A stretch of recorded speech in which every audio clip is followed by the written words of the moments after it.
Hanes James Andrew gawn ni yn y fideo nesaf yma. Oherwydd ei anabledd dysgu a epilepsi, mae bywyd wedi bod yn anodd iawn iddo ar brydiau. Pryd gafodd James ei diagnosio efo epilepsi? Pan oedd yn 11 oed. Hefo'r epilepsi, oedden nhw ddim yn siŵr os oedd cael ei godi hefo stress neu oedd nhw'n chwarae gêm felly efo'r cyfiadur yn yr ysgol. Ydy o'n stopio fo, wneud rhywbeth rwan? Na chdi, dim byd, na chdi.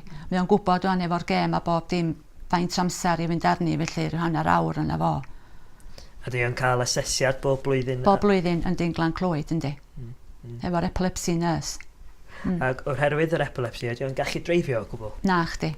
Ar hyn o bryd, ond mae wedi bod yn dda iawn ers blwyddyn o'n. A da ni'n gobeithio gyda fi'n cyn diwedd flwyddyn yma, trio felly de. Sut fath o person oedd chdi pan oedd chi'n plentyn? Wel, oedd fi'n serious de. Dwi'n gallu cymryd jokes o gwbl a fi'n offended fe hawdd ofnadwy de. So, oedd fi'n braidd yn flin gyda'r amser pan fi'n ochgyn bach de. Trio gael rhywbeth yn hapus fy'n hun de.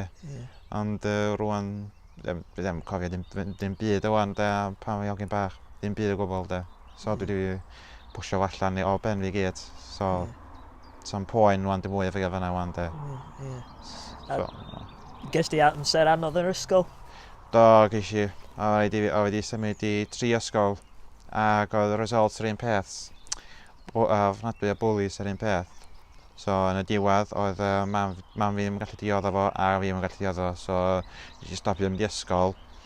A ges i home tuition wedyn. Sheila oedd yno hi. A ddi efo fi am 3 mlynedd, dwi'n siŵr.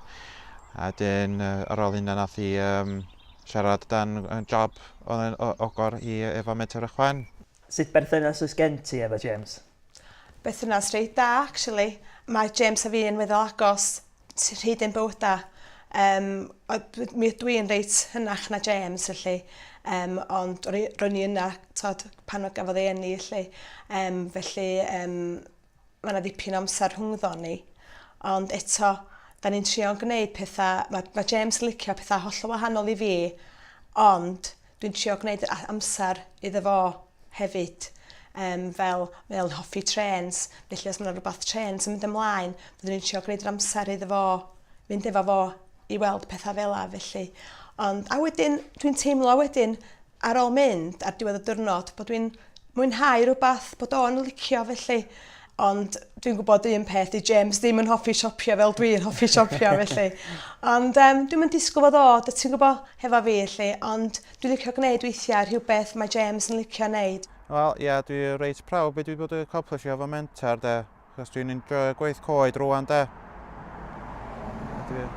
So, dwi'n cadw digon o brysur rwan, de.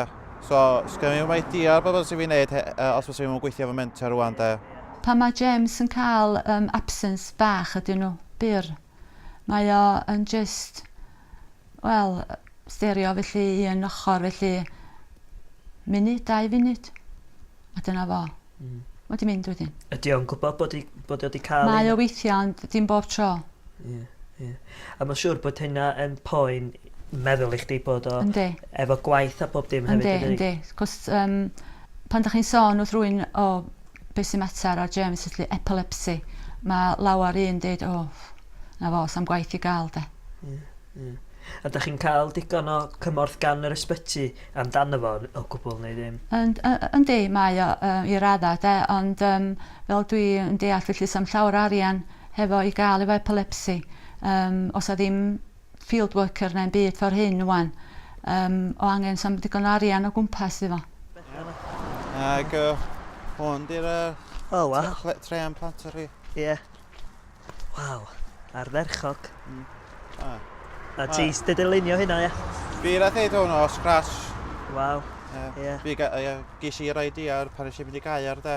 Reit. Lawr off the station, a eisiau gweld planter, tre planter yna, de. A mi eisiau dweud, bys hwnna syniad dda, neud yna. Ie. A ti wedi gwerthu rei o hyn? 2 ar y funud, ia. Reit. So hwn bydd trydydd a dwi'n gobeithio gaeth o mynd, I fi wneud un arall yn newydd ar y. Am faint mae'n cymryd i ti adeiladu fo? Wel, pan i ddechrau nes oedd cymryd wsos i fi wneud. Nice. So mae'n cymryd i fi wneud y templates y barod i'r tro nesa. Ond rwan dwi fod pob dim yn barod. Eithaf mae'n cymryd 3 diwrnod i fi wneud. Wow. I total i gyd wneud o barod. Wych.